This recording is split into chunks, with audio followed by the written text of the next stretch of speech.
my mom was not giving birth, despite the fact that 16 cows were paid for her dowry. Okay. So automatically, my father's people were like, why did we pay a lot of money? And this woman is a liability, she's not giving birth. So they called her witch.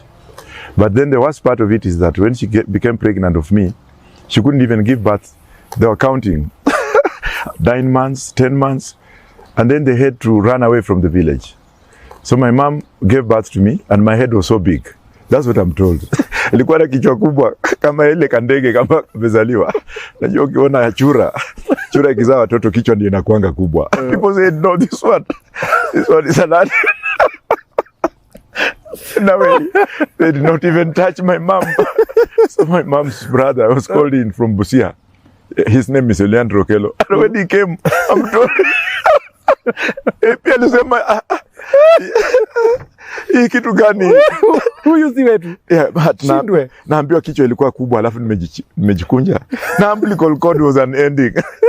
My mother was like, huyu is a witch. So that's where my mother's problem started. Okay. Then to cut the story short, my mama became a reject. 4 or 5 years down, she was kicked out of the home. And then she left me there. So nobody was able to... Wena kichwa yako mkabaki.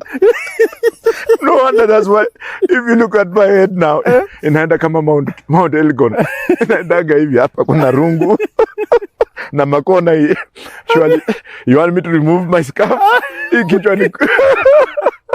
Ati alikuwa ni wewe. Mtoto.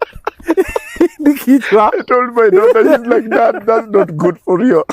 So I was a curse in that family. Okay. In the Wanga kingdom. So from there, my curse started, and my curse walked with me. Wanasema huyu aendi shule hapa. They took me to Buhui Primary School, and there was a school built on my grandfather's compound in Dangalasia. So I used to walk every morning to Buhui, which is like 9 kilometers. So in the morning, I'm going and people are running away. People are running away from the road. Ndio huyo. Today is my day. Ulikuwa na head game. So nimeenda huko, alikuwa ananiita Kabandole. No, Kabandole were those red buses in England that were double deckers. Ikienda shule, in that school, the kids didn't know who I was. But people are looking at me suspiciously. To cut the story short, one day we were looking after cattle. And I used now to be told, wapi Kabandole, wacha aenda angalie, take off. So people would be waking up after I had done everything and then gone to school. Kuchukua mavi ya ngombe nini, ama singuki ngombe. So one day, I was conscripted by a python. That's another worst thing. So, you know, a python has that sound of meh, like a goat. Yeah. So these people thought it was a goat. So this thing was going around me. You want me to show you the mark? I can show you the python mark. Yeah. So what happened is it rolled me over. Yeah. And this is the skin. Oh. This squeezed me. And when it squeezed me, now that makes it worse. I don't know what happened. Even if you look at my nose, these are bites. Just trying to press, but my head was so big it could not fit.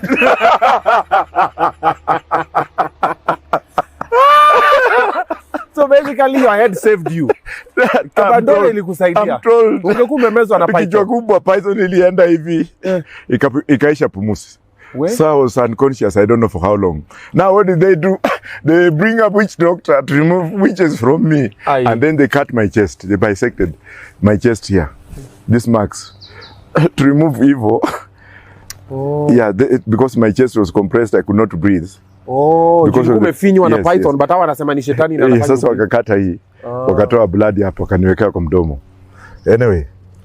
So now, that now made it worse. Unamuona alizaliwa sijui na miezi ngapi. Unaona kichwa. Nyoka zinampenda.